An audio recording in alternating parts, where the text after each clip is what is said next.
of his youthful urban support base. His pivot to the interior without yield any fruit. His division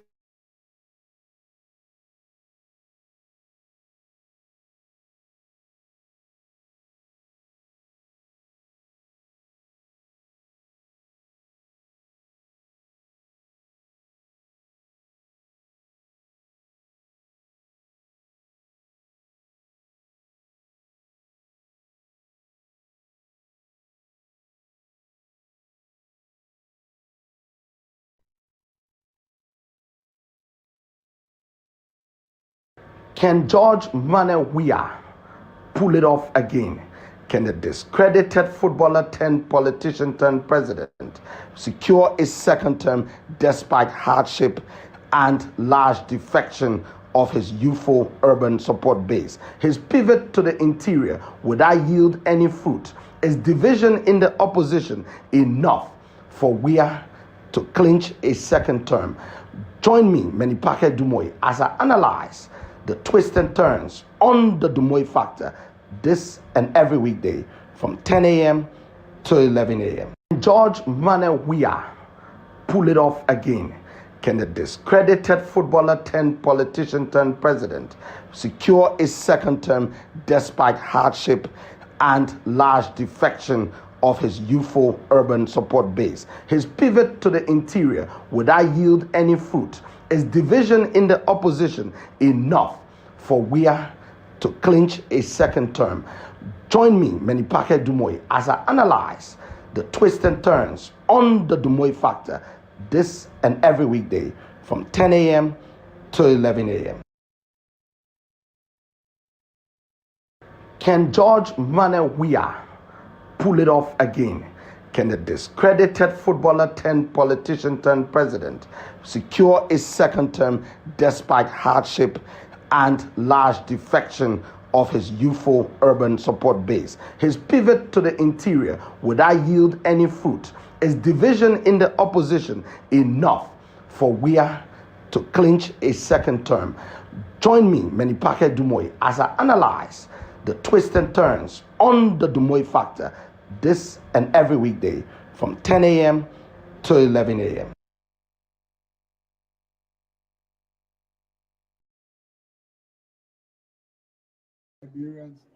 That what we have set out to do places us all on the threshold of history, to cast out the ghost of what makes a reckless political, economic, and social order that benefits only the few people and grown increasingly stubborn to change.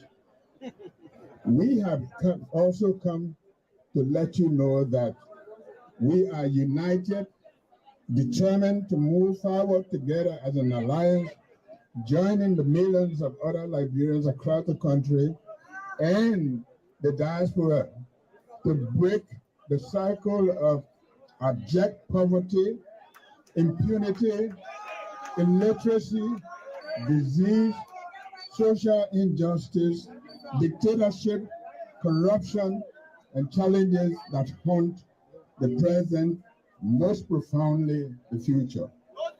Today, our country is confronted by some of the most vexing issues of first world yet, as poor governance.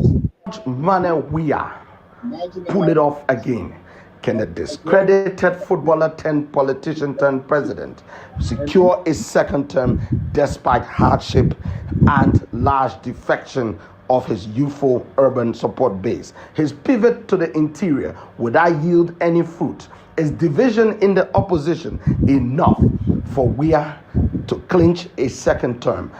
Join me, many package Dumoy, as I analyze the twists and turns on the Manuel Weah pull it off again?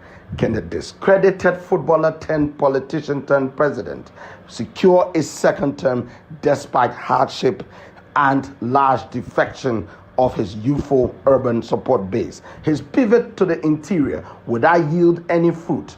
His division in the opposition enough for Weah to clinch a second term. Join me, Menipake Dumoy, as I analyze the twists and turns on the Dumoy factor this and every weekday from 10 a.m. to 11 a.m.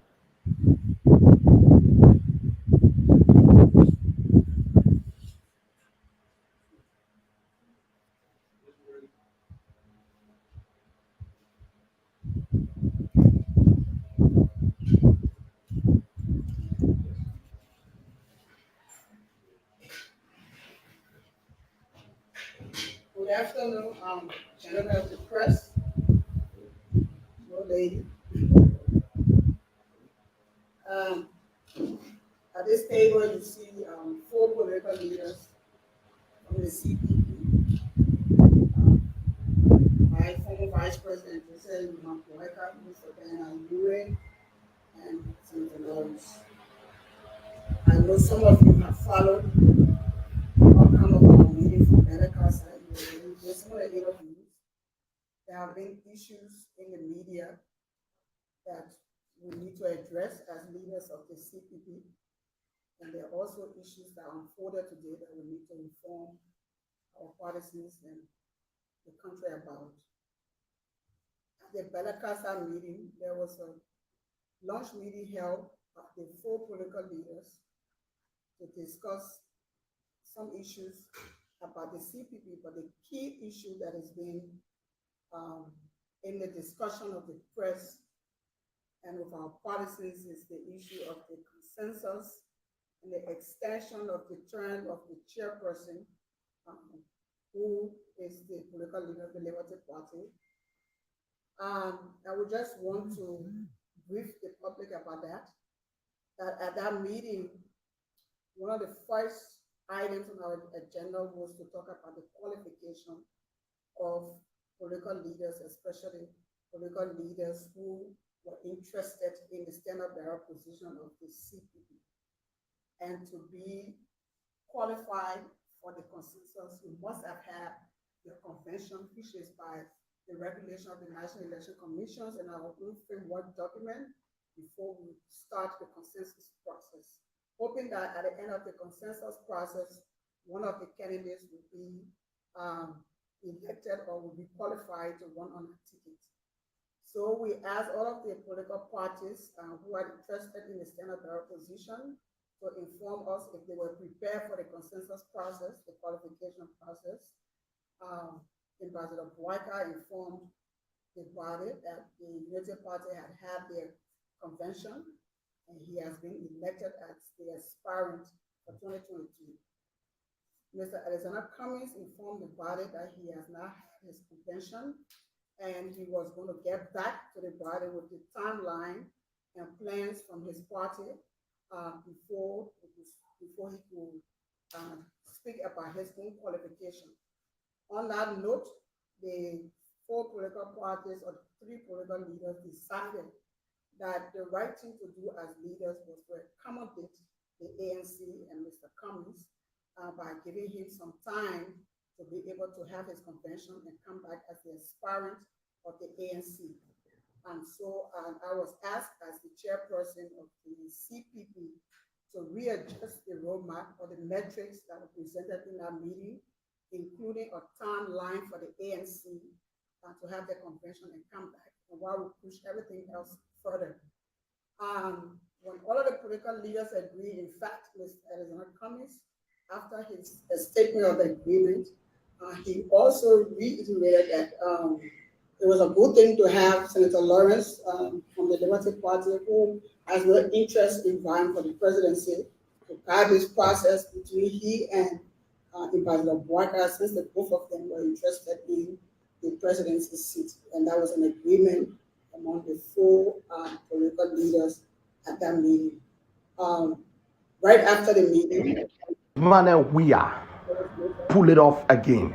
Can the discredited footballer turned politician turned president secure a second term despite hardship and large defection of his youthful urban support base? His pivot to the interior, would that yield any fruit? Is division in the opposition enough for Weah to clinch a second term? Join me, Menipake Dumoy, as I analyze the twists and turns on the Dumoy Factor this and every weekday from 10 a.m. to 11 a.m. Good morning and welcome to a brand new edition of the Dumoy Factor. 2023, the road to the executive mansion leads to the court. It runs through the Temple of Justice.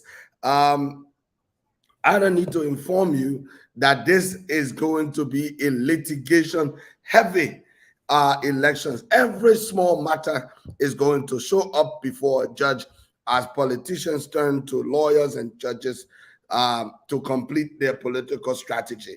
They defeated Nyonblee Kanga Lawrence and Abraham Dara's Dillon duo have landed in court. They are suing Musa Hassan Bility for what they term as fraud. But what do they really want? As I always maintain on this platform, nothing in politics just happens. Every event, every action is well thought through by someone, is well calculated, and intended to achieve a specific objective.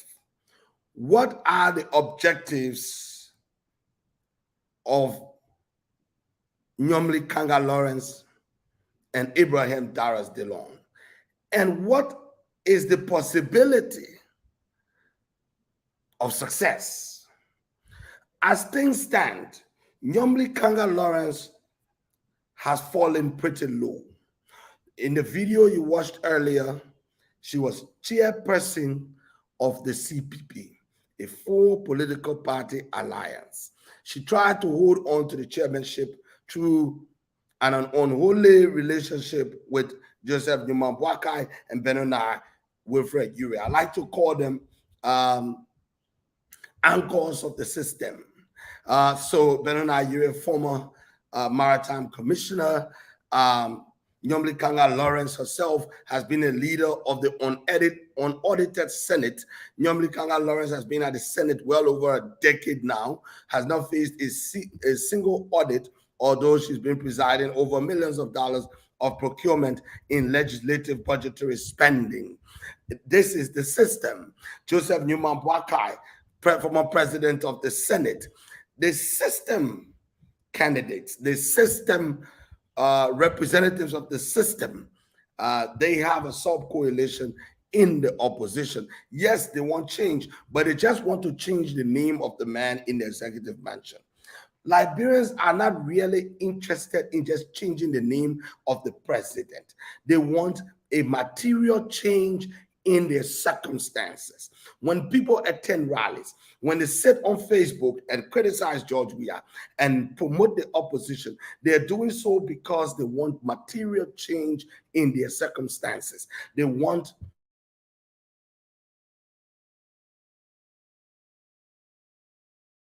to improve. They want the way the country is run to improve. They want the number of people benefiting from the country's resources to increase and expand. They want a more inclusive society. But what Nyonblee Kanga Lawrence, Benoni Wilfred Uri, and Ambassador Joseph Nyonblee, what they want is to simply change the name of the president. Their only problem is that it is George Weah that's presiding over the system and enjoying the loot. They would rather it be them, because there's no difference in the way they proceeded in this whole CPP process than how George Weah runs the country. You keep quiet until it is about you or about someone that you hate. So Joseph Nyonblee spoke out of hate yesterday, going at Ava Tokpa, jumping on a broken political stick, something that has almost zero milk in it. Alexander Benedict Cummings moved very fast. He quickly separated Ava Tokpa from himself by asking for his resignation. He took his stance that he wasn't going to go down there to have the debate about whether or not, Ava had a right to pen those words that he penned. The standard that Cummings has set was clearly marked. And so Joseph Boakai comes late to class and tried to lecture. Where was Bouakai when Mo Ali and Henry Pedro Costa was abusing Augustina Gray? Where was Joseph Newman Bouakai? Where has he been over the last decade when Liberia needed him? Where was Joseph Newman Bouakai when over 60 bogus concessions were being signed? Where was Joseph Newman Bouakai? Now he can speak. The man speaks. Those of you who follow the Tumwe Factor, you remember, I think yesterday or so, I ran a show. Where is JMB?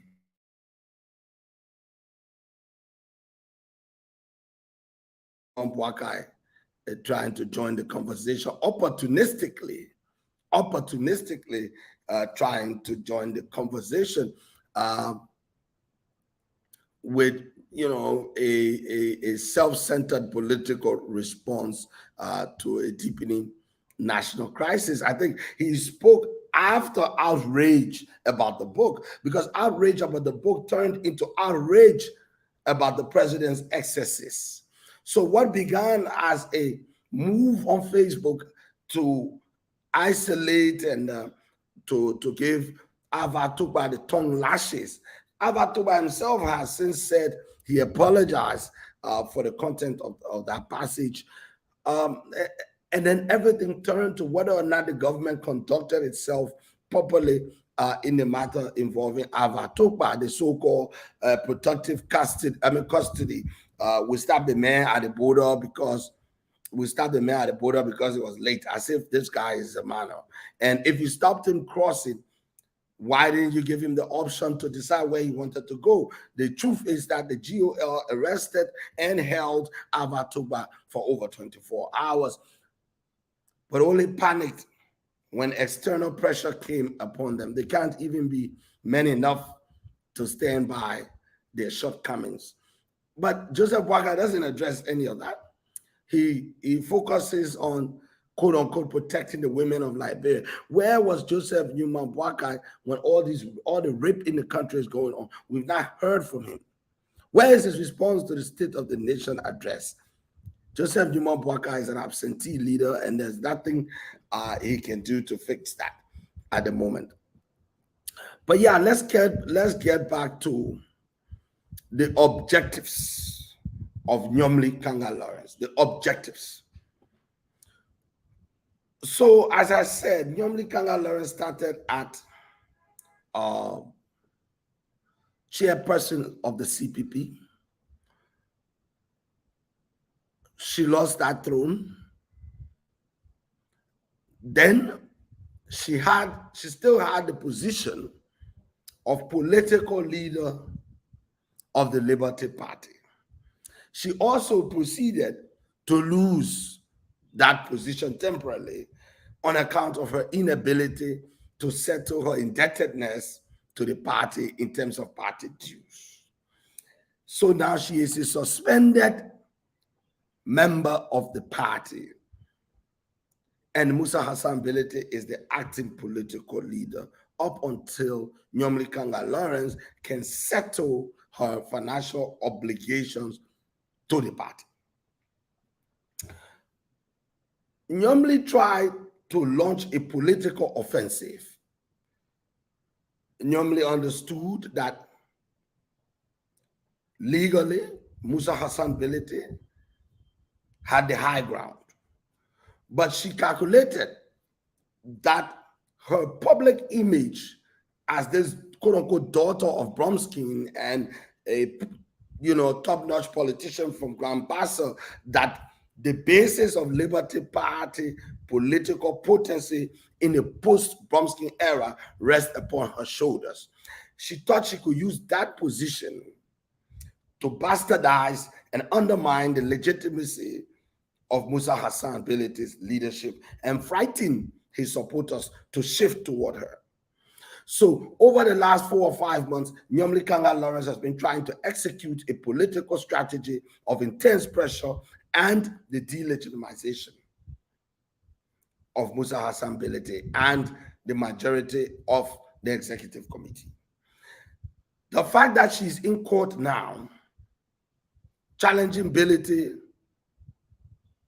on issues of the Constitution, claiming that Musa Hassan Bility and the Secretary General of the party falsified aspects of the 2021 Constitution, means a number of things. It means, number one, political pressure has failed to yield any fruit. She's trying to see how she uses the court to gain leverage. It is my understanding that after the bogus, illegal, and ineffective political move in Grand Bassa of having a gathering that she termed a national convention, Musa Hassan Bility and the leadership of the Liberty Party have taken concrete steps at the National Elections Commission to get the commission to speak out against the illegal action that happened in Grand Bassa. So Musa Hassan Bility and the leadership of the Liberty Party are protecting the party name, that nobody can just wake up and call themselves a Liberty Party leadership. Nobody can just wake up and hold a gathering, because the National Elections Commission has a constitutional mandate to regulate how political parties function, who can call themselves a political party, how a group of people calling themselves a political party interact with each other is all the business of the National Elections Commission.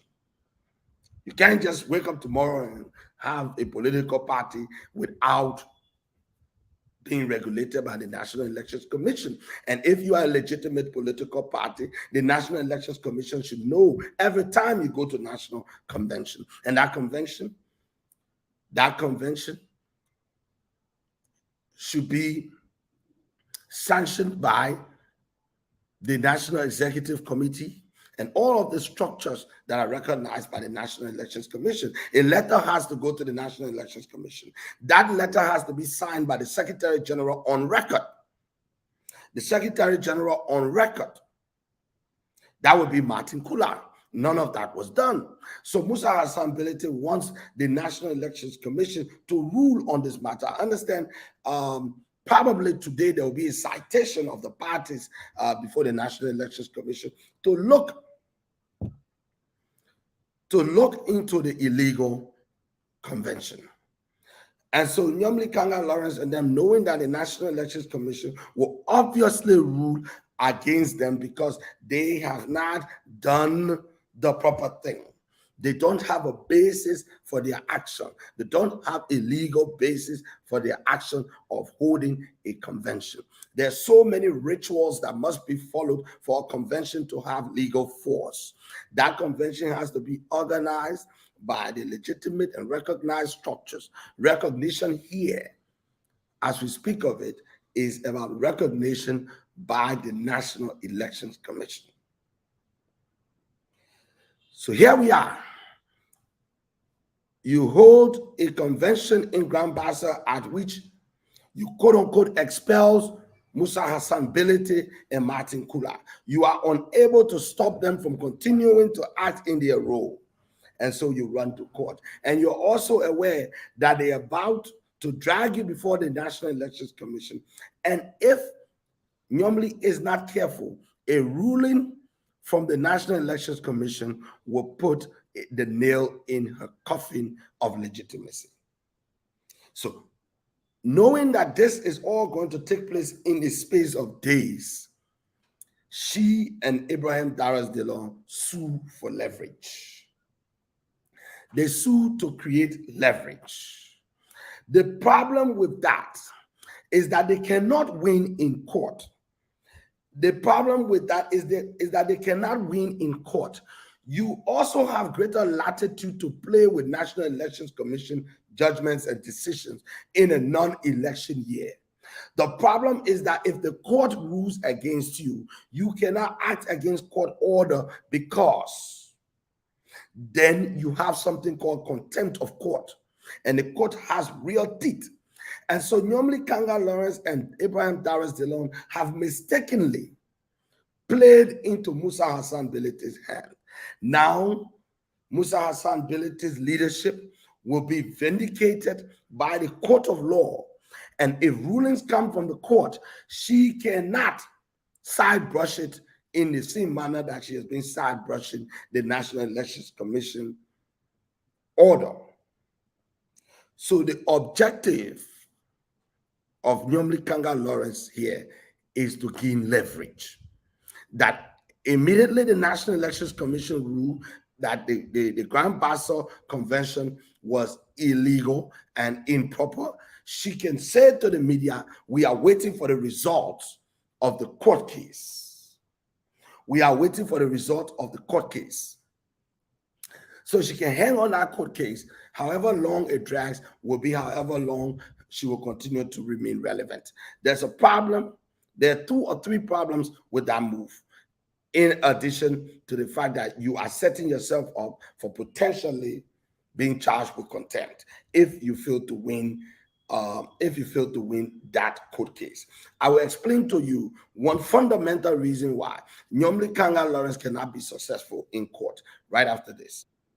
We are pull it off again. Can the discredited footballer turned politician turned president secure a second term despite hardship and large defection of his youthful urban support base? His pivot to the interior, would that yield any fruit? Is division in the opposition enough for Weah to clinch a second term? Join me, Menipake Dumoy, as I analyze the twists and turns on the Dumoy. Yes. So here is why Nyonblee Kanga Lawrence and Abraham Darius Dillon cannot be successful in court. First thing, a political party is not an individual. No individual on that suit, the Daniel Sando and the stooges that were used to file the lawsuit, none of them have standing. Liberty Party is a corporate body. The decisions of Liberty Party are made by the Liberty Party's executive committee, who gave Daniel Sando and the other gentlemen listed on that suit as bringing action against Musa Hassan Bilete, who gave them the right to sue on account of the party. Now, the party represents people, hundreds of thousands of people that have gone to work and elected a set of executive committee members that are supposed to represent them in between national conventions. So without a meeting minute of the National Executive Committee, that case is going through the window. On what grounds, on what basis are you bringing the Liberty Party to court? Who is making the Liberty Party sue? Because mind you, if Musa Hassan Bilete and the other co-defendant, Martin Kula, if they are successful in their legal defense against the charges, they may counter-sue, thereby bringing liability to the party. And so the party must accept to sue.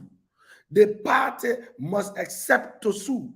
And the way the party makes its decision is through the National Executive Committee. Nyonblee Kanga Lawrence, when the question is raised in court, Nyonblee Kanga Lawrence and Abraham Darius Dillon and their stooges and minions will have to show that the Liberty Party National Executive Committee, properly constituted, met, decided in a majority vote, in a meeting properly convened and properly presided over, concluded that they as an organization would take this step. Anything short of that, the party has no basis for being in court. Daniel Sando will not be an injured party. It will be the Liberty Party. that has standing to prosecute Mr. Ability. For the Liberty Party to participate in a legal suit, it has to have an executive committee decision. How do you evidence a national executive committee decision? You have to show that the National Executive Committee convened. Who is the custodian of records? The Secretary General Martin Kula. He will have to produce meeting minutes that he and Musa Hassan Belete should be sued. Good luck trying to get that. And so Nyonblee Kanga Lawrence is on her last legs. Objective number one for being in court is to gain leverage because the music has come to an end. National Elections Commission is going to rule. I know this because of the facts of the case. There is no way National Elections Commission is going to condone what happened in Grand Bassa about a week or fortnight ago. It will not be condoned. And even if the National Elections Commission choose not to rule in the matter, Musa Hassan Belete can then use the proceedings at the National Elections Commission as a basis to proceed to the Supreme Court and get the highest court in the land, to take a final decision on the matter. Any way you twist it, slice it or dice it, the Liberty Party issue can be settled and is being settled. And it's being settled to the political detriment of Nyonblee Kanga Lawrence and Ibrahim Darras Dillon. The so-called popularity that they had, that standing against Musa Hassan Belete was going to absolutely destroy him, and that the political space would be so shaken by the fact that Ibrahim Darras Dillon was moving into the Boakai orbit and that he was strategizing with Joseph Boakai and Nyonblee Kanga Lawrence. It has not happened. It has not happened. The political tsunami that was supposed to settle the Liberty Party dispute has not happened. But yesterday, if you listen to the program, I told Nyonblee Kanga Lawrence and Dillon that you missed the ball. That if you want to remove a chairman, what you do is that you connive with the majority of the executive committee members. If Musa Hassan Belete did not have the support of the majority of the National Executive Committee members, he would have been a goner. If Musa Hassan Belete did not have the backing and support of Martin Kula, who is the Secretary General, Musa Hassan Belete would have fallen a long time ago. But Nyonblee and Dillon are full of themselves. I don't know how to put it. They're full of themselves. Full of themselves. Dillon, for one, calculates that his monumental victory in 2020 and in 2019 is because of personal attributes. He does not give anybody any real credit for coalescing around him. He forgets that it was a national movement, that he was a product of circumstances. He sees this as a personal political potency that he can deploy any which way, regardless of the objective the masses will follow. That's not true. That's not true. Now he's in checkmate. Nobody is sitting wondering which way would Dillon go. We already know he's with Boakai, and he is suspended from the Liberty Party. A declining political voice and influencer. That's where Ibrahim Darras Dillon is. I told them, you cannot remove a chairman as popular with the national executives. It will never stand. So what happened when you went to Grand Bassa and you had this big Bassa meeting at which you made all sorts of pronouncements? The next morning, the majority of Liberty Party county chairs took to the airwaves and absolutely debunked your action. You cannot remove from office a chairman that enjoys the cooperation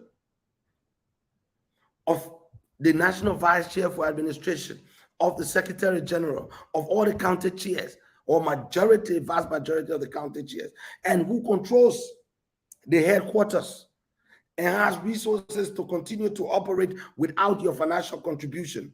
A financially irrelevant political leader in Liberian politics is irrelevant. It's basically on a dime bed. If you are a political leader and you're financially irrelevant to the political party that you're presiding over, your days are numbered.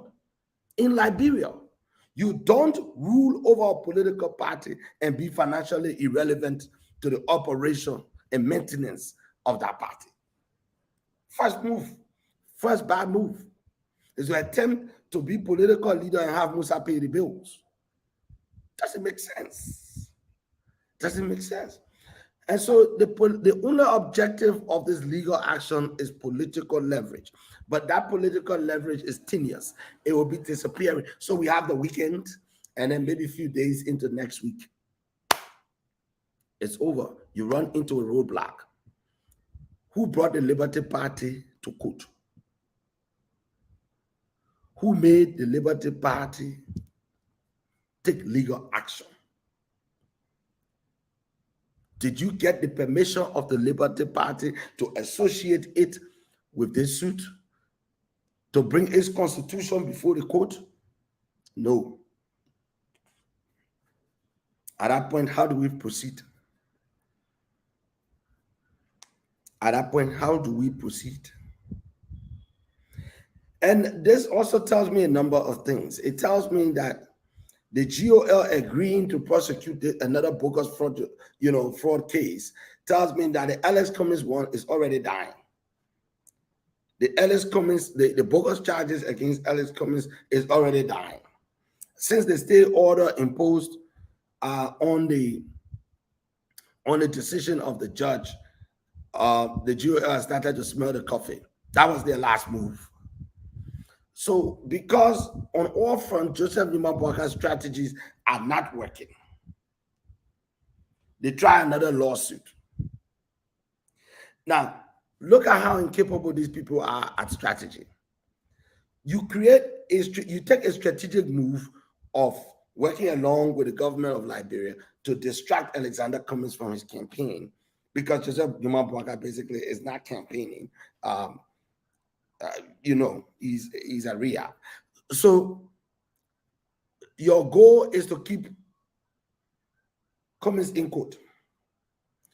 Then you go and insert yourself into lawsuits. That means you yourself will be in court. Abraham Dillon is already in court on the civil matter. Now he's suing through surrogates. When you have very little resources, do not open too many fronts. And so now they have to sustain the bogus lawsuit against Cummings. They have to sustain the bogus lawsuit against Musa Hassan Bility. And what time would they have for their political strategizing? When is this wonderful new coalition that they said was going to be up in a matter of a week or two that Henry Pedro Costa was shouting all over the place about? They're stuck. They're stuck. We all know that Joseph Nyonblee will not touch Ure with a 10-pole stick outside of the CPP. It is stupid to carry Ure into any alliance. He doesn't bring money. He doesn't bring votes. He is a loud mouth with no base and a destabilizing figure. Because even in a post-Cummings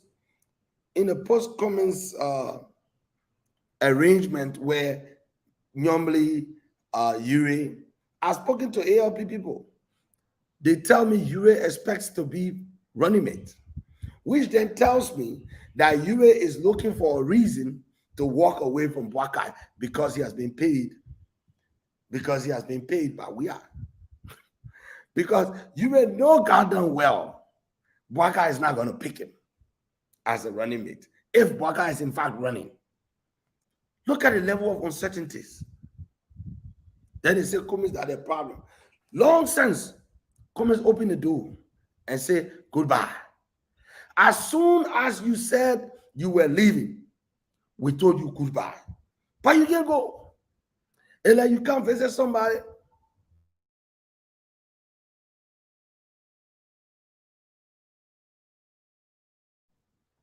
And then you just sit in my living room. You said you want to go. We told you goodbye. Then you say, but the way we painted the living room, the time we're together, is not correct. Okay, Papa, just go. The men again go. Because I had a whole program exploding, wondering why Unity Party can't go. All of their moves are dead. All of their moves are dead. So now that I've discussed the objective, the real objective behind the Nyonblee Kanga lawsuit, because it's not Daniel Sando. Daniel Sando goes to Musa for what? Daniel Sando not getting forced to sue anybody. This is Nyonblee Kanga lawsuit, right? The same way they brought Emmanuel Azango as a puppet to, and that other one died. I understand he had to, he was seeking charity to pay the legal fees. That one dead. That move dead. That case is dead. So now they bring a new suit. They understand, let's go. Another bogus suit. You're wasting your money. You're wasting your time. And you're helping Musa consolidate his hold on the party leadership. So now it's not just Musa leadership is not just confirmed by the national convention that occurred in 2021 and by the tacit backing of the National Executive Committee. Now it will be backed by National Elections Commission ruling, Supreme Court ruling, and the civil law, and the criminal court ruling. So you're just adding to Musa's legitimacy the more you run around without a focused strategy. Eventually, here's what will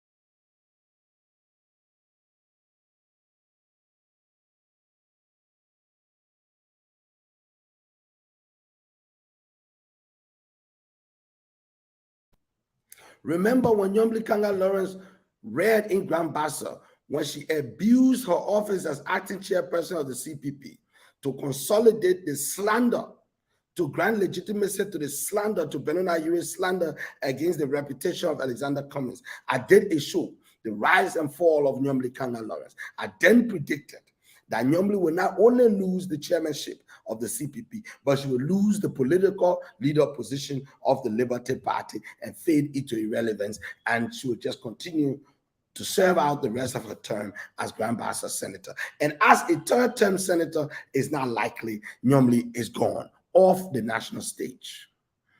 Eventually, in the interim, between now and 2023, here's what's going to happen to Nyonblee. Her allies will start to defect. Her allies will start to defect. Once she continued to lose battles, Steve Zago will turn his focus to his re-election as senator. When Steve Zago does not receive support of Joseph Newman Boakai for the senatorial seat of Lofa, there's a lot of things happening in Lofa. One is that Browning has been unable to take his seat. Joseph Newman Boakai is not seen as fighting hard enough to get Browning to finally clinch the seat. They don't feel he's using all of his political might to secure Browning's seat. That's one issue. There is the issue of Browning supporting a Kisi candidate, Browning's army of Bwaka supporting Ekisi's candidate, which is Brownie Samukai, over Councillor Jala, who is a Bandi. Apparently, there was a Bandi-Kisi alliance, and the Bandis gave their support to Joseph Nima Bwaka all through, and then they had a deal that Bwaka backtracked on. There's that issue. The issue of other members of the Unity Party, including Ko Bangalu, that harbor ambition of running for the Lofa County senatorial seat. And so Steve Zago is angling for Bwaka's support in Lofa as a re-election strategy. Steve Zago re-election strategy is simple. Cry for Brownie, cheer Bwakai, and lock Joseph Dima Bwakai into a marriage. Joseph Dima Bwakai, sources close to him say, is not intending on supporting Steve Zago's second bid. There are just too many players looking for Bwakai's hands in a dance for Lofa. And so there are complications there. Steve Zago now remains a convenient Nyonblee Kanga ally if Nyonblee can promise that upon defeating Musa, Steve Zago, will be senatorial candidate in Lofa. That's what Steve wants. So Jacob Smith is signing letters up and down because he's not sure that a Musa Hassan billeted leadership of the Liberty Party will give him the Liberty Party ticket in Grand-Bassam. His calculation is about re-election next year. He doesn't have the time or the resources to fight a never-ending legal battle with Nyonblee at Temple of Justice. They thought this would be an easier soup for Nyonblee and Dillon, that Nyonblee and Dillon had the political machinations to outwit Musa Hassan ability. But it's getting sticky. As this matter drags on, election is less than 2 years away. Jonathan Kapi, who is also seeking re-election in Grand-Bassam, would turn his attention to Grand-Bassam and Grand-Bassam politics. He doesn't have time. If he has to go with a smaller party or defect to the CDC or run as an independent, he will try to start focusing his resources and time on that. His chief of office staff, which is Jacob Smith, is working with Nyonblee because of his boss. Nyonblee is promising them support, her endorsement, and the party ticket. But if there are strong rulings, including court rulings, that indicate that Nyonblee is not going to take control of the party, those men will start to defect. Prince Toes have been running to become representative in district number 8 for almost over a decade. Prince Toes has invested blood and treasury. He has invested he has made a lot of investment in district number 8. He's been trying to be representative. Prince Toes' overriding political objective is to be on a Liberty Party ticket. If that cannot occur, Prince Toes will be less motivated to continue marching behind Nyonblee, leading the troops to where? And so defections will start to occur. Because mind you, in an election year, only the recognized Secretary General of the party can file your nomination with the National Elections Commission. These politicians will not stay with Nyonblee. They are aware that Nyonblee and Dillon already have 9 years. They are aware that Nyonblee and Dillon can afford to be running around with a bogus lawsuit and fighting a never-ending war with Musa Hassan Bility. They who are running in 2023 need friends and funds, not enemies and expenditure. And so cold, hard human calculations will come in. What is in their best interest? And so the group will start to narrow. If Joseph Newman Boakai, if Joseph Newman Boakai wants to be a candidate, is he better off spending the little money he has to keep up a Nyonblee Kanga Lawrence Musa Bility legal political war? Or is that money best spent? Is that money best spent trying to put together a unity party campaign coffers? That's the question. That's the question. Joseph Newman Boakai would disengage. And don't forget, it is in Benoni Ure's favor that Nyonblee is locked down in a legitimacy contest.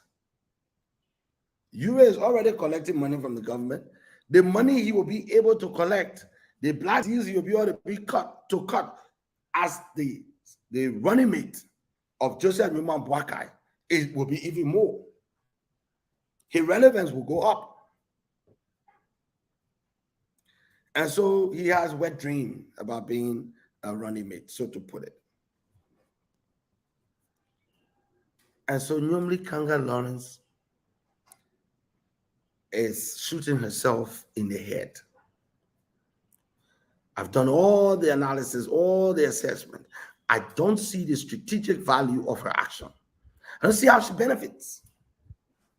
I don't see how she benefits from this long war with Musa Hassan Bility, for which she lacks the resources, the evidence, the political backing of the right people. We used to talk about Nyonblee Kanga Lawrence in Grand Bassa. We used to talk about Nyonblee Kanga Lawrence delivering Grand Bassa. But now when you look at it, after the election result of 2020, you see that Bassa is a deeply divided land, and Nyonblee Kanga Lawrence is not in a strong position.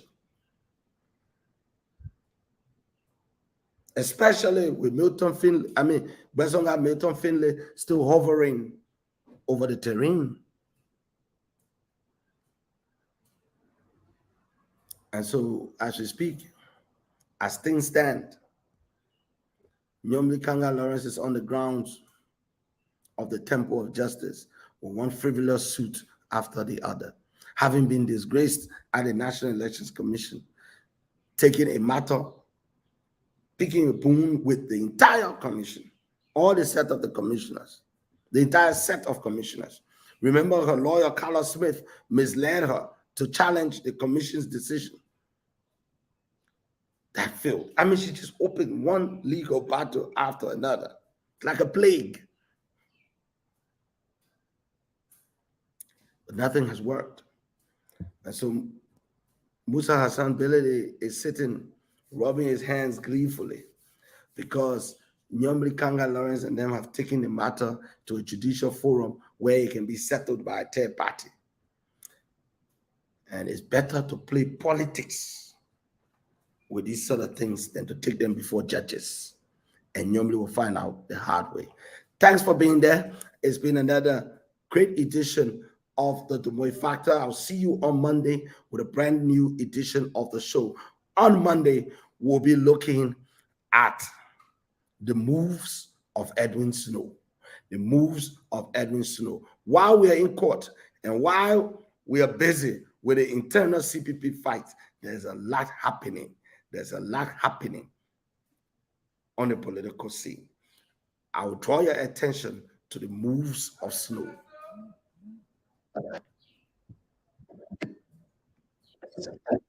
From 10 a.m.